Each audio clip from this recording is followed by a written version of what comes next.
এই একটা মাত্র সস আপনার খাবারের স্বাদকে 100 গুণ বাড়িয়ে দিবে। রেস্টুরেন্টের খাবারগুলো মজা লাগে কিন্তু এই সসটার জন্যই।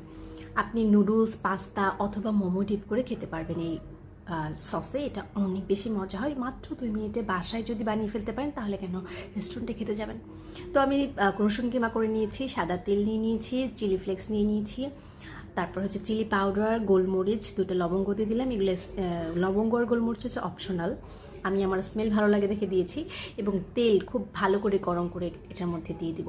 একদম খুব ভালো করে গরম করে নিতে হবে, তাহলেই মাত্র 2 মিনিটে আপনার চিলি অয়েল বাসায় বানানো হয়ে যাবে এবং আপনার খাবারের স্বাদ 100 গুণ বেড়ে যাবে যখন আপনি এটা ইউজ করবেন। আর যখন আপনি ঢালবেন তেলটা, তখন যে অ্যারোমাটা বের হবে, তখনই বুঝতে পারবেন যে এটা কত বেশি ইয়াম্মি হবে। আর এটা যদি দীর্ঘদিন সংরক্ষণ করতে চান, এখানে হচ্ছে আপনি রোদে দিতে পারেন অথবা ভিনেগার ইউজ করতে পারেন। আমার বাসায় এটা বেশি দিন থাকে না, কারণ আমার বাসায় নুডলস, পাস্তা এগুলো একটু বেশি রান্না করা হয়।